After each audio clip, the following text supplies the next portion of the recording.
तो कहानी शुरू होती है अगन और कुरल से। जी। ये दोनों रिश्तेदार हैं, काफी करीबी, मतलब भाई बहन जैसे ही समझ लीजिए। हाँ, और वो साथ में एक बिजनेस भी चलाते हैं। सरप्राइज ड्यूड इवेंट प्लानिंग का काम है इनका। हाँ, सरप्राइज वगैरह प्लान करते हैं। सब ठीक चल रहा होता है उनकी जिंदगी में, काम में, बिल्कुल नॉर्मल। तभी कहानी में पहला ट्विस्ट आता है। कुरल अचानक अगन से कह देती है कि वो उससे प्यार करती है। ओह, ये तो एकदम अचानक हुआ होगा। हाँ, अगन तो एकदम हैरान। वो उसे हमेशा से अपनी बहन जैसा परिवार का हिस्सा मानता है, तो वो साफ मना कर देता है। और ये इनकार सिर्फ इनकार नहीं देता, ये उनके रिश्ते में एक अजीब सी टेंशन ले आता है। सही कहा। जो सहजता थी वो कहीं खो जाती है। कुरल के लिए तो ये जाहिर है एक बहुत बड़ा झटका था। बिल्कुल। और अगन भी शायद कंफ्यूज हो जाता है। यहीं से किरदारों का वो अंदरूनी संघर्ष जिसे कहते हैं वो शुरू होता है। हाँ, और फिर देखिए कुछ टाइम बाद अगन को भी लगता है कि शायद वो भी कुरल से प्यार करता है। उसे अपनी गलती का एहसास होता है। अच्छा, तो वो क्या करता है फिर? वो फैसला करता है कि वो इस रिश्ते को एक चांस देगा, और वो सीधे कुरल के पिता अथियामान के पास पहुंच जाता है शादी का प्रस्ताव लेके। अथियामान, वो जो मंत्री हैं, प्रभावशाली व्यक्ति। हाँ, वही, जिनकी समाज में काफी पहुंच है, दबदबा है। तो अथियामान का क्या रिएक्शन होता है? मुझे लगता है वो मना कर देंगे। यही तो बात है। अथियामान शुरू में बड़ी आसानी से हाँ कर देते हैं। क्या बात कर रहे हैं? ये तो आसान लग रहा है फिर। हाँ, लगता है कि चलो सब ठीक हो गया, अगन और कुरल एक हो जाएंगे। लेकिन कहानी इतनी सीधी कहाँ होती है? सही कहा, जरूर कोई पेच होगा। बिल्कुल। जैसे ही लगता है सब सेट है, कुरल एक और खुलासा करती है। वो कहती है कि अब वो किसी और से प्यार करती है, पारी नाम के लड़के से। अरे, एक और ट्विस्ट। और ट्विस्ट सिर्फ इतना नहीं है। सबसे बड़ी बात यह है कि पारी दूसरी जाति का है। ओहो, अब समझ आया। अथियामान का हाँ करना शायद इतना सीधा नहीं था। बिल्कुल। यहीं से अथियामान का असली रंग सामने आता है।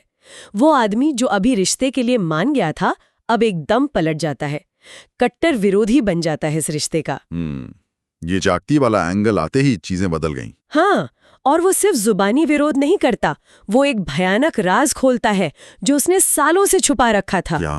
कि उसने सालों पहले अपनी ही बहन की हत्या कर दी थी, क्योंकि उसने भी परिवार के खिलाफ जाकर दूसरी जाति में शादी की थी। बाप रे, ऑनर किलिंग। हाँ, अपनी राजनीतिक पावर और झूठी शान बचाने के लिए उसने ये सच इतने सालों तक दबाए रखा था। ये तो बहुत ही डरावना है। मतलब अपनी इज्जत के लिए वो किसी भी हद तक जा सकता है। वही। और जब उसे लगता है कि कुरल और पारी का रिश्ता उसके इस पुराने पाप को खोल सकता है, उसका पॉलिटिकल करियर तबाह कर सकता है, तो वो फौरन पैंतरा बदल लेता है। क्या करता है वो?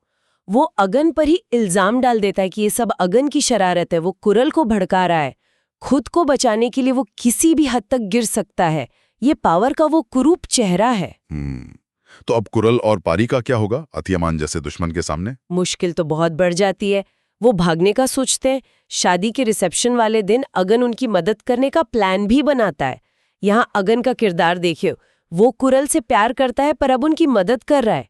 हाँ, ये उसका बड़प्पन है। लेकिन अथियामान का डर इतना ज्यादा होता है कि पारी और कुरल आखिरी मोमेंट पर हिम्मत हार जाते हैं, भाग नहीं पाते। ओह, तो पहली कोशिश नाकाम। हाँ, पर वो हार नहीं मानते, कोशिशें जारी रहती हैं, लेकिन मुश्किलें भी कम नहीं होती।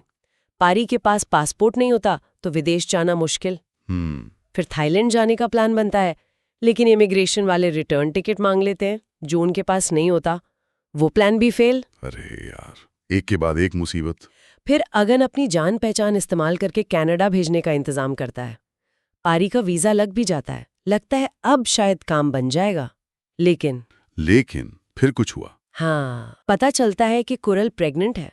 ओह, और इसी वजह से उसका कनाडा का वीजा रिजेक्ट हो जाता है। अरे, ये तो बहुत बड़ी प्रॉब्लम हो गई। अब तो वो कहीं नहीं जा सकते, न देश छोड़ सकते, न अथियामान से बच सकते, ऊपर से बच्चा भी। बिल्कुल, सिचुएशन बहुत ज्यादा गंभीर हो जाती है। एकदम फंस गए वो लोग। हाँ, अगन यहाँ एक शायद थोड़ा प्रैक्टिकल लेकिन मुश्किल सुझाव देता है। वो कहता है कि गर्भपात करा लो। क्या? उसका लॉजिक ये होता है कि इससे कुरल की जान बच जाएगी, वो बाद में शायद पारी के पास जा सकेगी। लेकिन क्या? जब वो डॉक्टर के पास जाते हैं तो डॉक्टर बताता है कि कुरल का यूट्रस कमजोर है अबॉर्शन उसकी जान के लिए खतरनाक हो सकता है। हे भगवान, ये तो और मुश्किल हो गया। एक तरफ हत्यामान, दूसरी तरफ ये हेल्थ इशू। हाँ बिल्कुल। अब तो गर्भपात का रास्ता भी बंद। ये सुनकर अगन तुरंत अपना इरादा बदल लेता है। वो कहता है नहीं, बच्चे को दुनिया में लाएंगे। अच्छा चलो, ये ठीक हुआ। लेकिन कुरल, वो शायद इतनी निराश हो चुकी होती है कि वो फिर भी अबॉर्शन पर अड़ी रहती है। वो क्यों? जब जान का खतरा है तो? शायद उसे भविष्य नहीं दिख रहा होता। यहाँ अगन थोड़ा सख्त कदम उठाता है। वो कुरल को धमकी देता है कि अगर उसने अबॉर्शन कराया तो वो सारी सच्चाई अथयमान को बता देगा। ओह, ये तो एक तरह का ब्लैकमेल हुआ। कह सकते, या शायद उसकी नज़र में कुरल को बचाने का यही तरीका था। इस धमकी से कुरल डर जाती है और मान जाती है। ये थोड़ा ग्रे एरिया है, क्या सही था क्या गलत। खैर, तो बच्चा पैदा होता है? हाँ, कुछ महीनों बाद कुरल एक बेटे को जन्म देती है और बच्चे के हाथ में 6 उंगलियां होती हैं।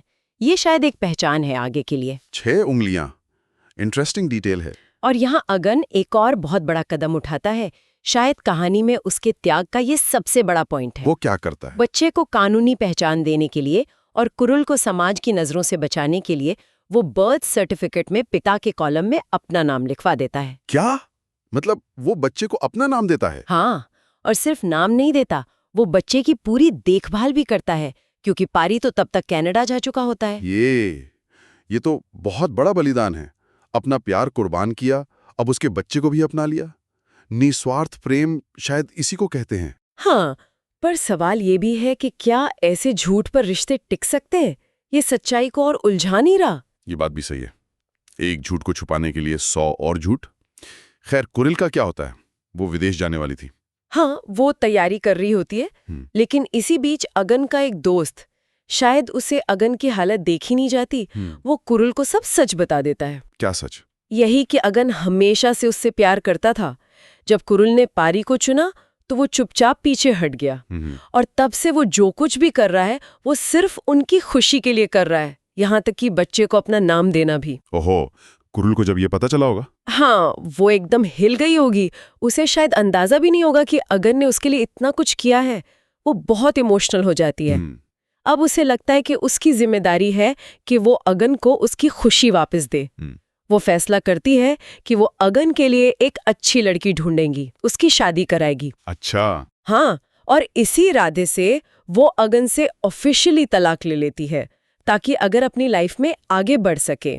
लेकिन क्या अगन बढ़ना चाहता है आगे, या ये सब कुरिल की खुशी के लिए हो रहा है? लगता तो यही है कि वो अभी भी कहीं ना कहीं कुरिल से जुड़ा है। उसके लिए रिश्ते देखे जाते हैं पर बात नहीं बनती। इसी बीच कुरिल का विदेश जाना स्मूथ हो जाए और शायद सबको ये लगे कि अगन सच में मूव ऑन कर चुका है। इसके लिए अगन अपनी एक कलीग है संयुक्ता, उससे मदद मांगता है। कैसी मदद? वो संयुक्ता को कहता है कि वो कुछ टाइम के लिए उसकी नकली गर्लफ्रेंड बनने का नाटक करे। ओह, एक और ड्रामा, मतलब सच्चाई से बचने की एक और कोशिश। हाँ, कहानी अब बिल्कुल क्लाइमैक्स की तरफ जा रही है। इतने सारे झूठ, इतने त्याग, इतने राज, ये सब कब तक छुप सकते हैं? बिल्कुल, फटना तो है ही। और फटता है। अथियामान को कहीं से पता चल जाता है अगन और कुरिल के तलाक के बारे में। अच्छा। फिर वो गुस्से में आग बबूला हो जाता है, कुरिल को बुलाता है। अब सिचुएशन बिगड़ते देख कुरिल को बचाने के लिए अगन एक बार फिर सामने आ जाता है। क्या करता है वो इस बार? वो सबके सामने सारा इल्जाम अपने ऊपर ले लेता है। कहता है, हाँ, तलाक मेरी गलती से हुआ है और मैं जल्द ही संयुक्ता से शादी करने वाला हूँ। उससे लगा होगा इससे मामला शांत हो जाएगा। हाँ, पर हुआ बिल्कुल उल्टा। अथियामान का गुस्सा और भड़क जाता है। उसे लगता है अगन ने उसकी बेटी की जिंदगी बर्बाद कर दी और अब खुद मजे करने जा रहा है। Oh no. वो गुस्से में अपने आदमियों को हुक्म दे देता है कि अगन को जान से मार दो। क्या मारने का हुक्म? ये तो हद हो गई। हाँ, उसका अहंकार, उसकी क्रूरता सब चरम पर। अब तो कुरिल को सच बोलना ही पड़ेगा अगन की जान बचाने के लिए। बिल्कुल। जैसे ही कुरिल को पता चलता है कि अगन की जान खतरे में है, वो अपने पिता के सामने खड़ी हो जाती है और इस बार वो कुछ नहीं छुपाती, सब बता देती है। कि एक बात। सच का क्या असर होता है थियामान पर? उसका गुस्सा ठंडा होता है। ठंडा नहीं, उसका गुस्सा वहशीपन में बदल जाता है। उसे अपनी झूठी इज्जत पर ये दाग बर्दाश्त नहीं होता। वो बच्चा, उसका अपना नाती, उसे दुश्मन नजर आने लगता है। मतलब? वो बच्चे का अपहरण कर लेता है और उसे जान से मारने की कोशिश करता है। हे भगवान! अपने ही नाती को। ये इंसान है या हैवान? सोचिए, झूठी शान के लिए इंसान किस हद तक गिर सकता है। फिर बच्चे को कौन बचाता है? अगन, हाँ, अगन सही टाइम पर पहुंच जाता है बच्चे को बचाने। उन दोनों में हाथापाई होती है और इसी बीच अथ्यामान को हार्ट अटैक आ जाता है। Heart attack? हाँ, और यहाँ एक बहुत ही नाटकीय मोड़ आता है, शायद थोड़ा फिल्मी भी कह सकते हैं। क्या होता है? वो छोटा बच्चा जिसकी 6 उंगलियां हैं, वही बच्चा जिसे अथ्यामान मारना चाहता था, वो रो रो कर मदद के लिए चिल्लाता है। अच्छा। उसकी आवाज सुनकर लोग आते हैं, अथ्यामान को हॉस्पिटल ले जाते हैं और उसकी जान बच जाती है। वाओ, मतलब जिस बच्चे को वो मिटाना चाहता था उसी ने उसकी जान बचाई। ये तो किस्मत का खेल है। बिल्कुल। और जब अथ्यामान को होश आता है, अगन उससे सिर्फ एक बात कहता है, आपकी जान उसी बच्चे ने बचाई जिसे आप मारना चाहते थे। इन शब्दों का असर हुआ होगा। कहते हैं ये सुनकर और शायद उस बच्चे की मासूमियत देखकर अथ्यामान का पत्थर दिल पिघल जाता है। उसे अपनी गलती का, अपने गुनाहों का एहसास होता है। लेकिन कहानी में यहाँ एक और परत है। एक और परत? क्या मतलब? बाद में रिवील होता है कि ये जो हार्ट अटैक और बच्चे का बचाव था, ये पूरी तरह असली नहीं था। क्या मतलब? ड्रामा था? हाँ, अथ्यामान को उसकी करनी का एहसास दिलाने के लिए, उसके अंदर के अपराध बोध को जगाने के लिए, ये हार्ट अटैक वाला ड्रामा अगन और उस बच्चे ने मिल के रचा था। अरे, ये तो बहुत बड़ा ट्विस्ट है। मतलब उसका हृदय परिवर्तन थोड़ा प्लान किया हुआ था। हाँ, कह सकते हैं। शायद कहानीकार ये दिखाना चाहते थे कि कभी-कभी सच्चाई का आईना दिखाने के लिए ऐसे नाटकीय तरीकों की जरूरत पड़ जाती है। अच्छा, दिलचस्प है ये। तो क्या अथ्यामान सच में बदल जाता है? अंत में क्या होता है? हाँ, अंत में वो बदलावा नजर आता है।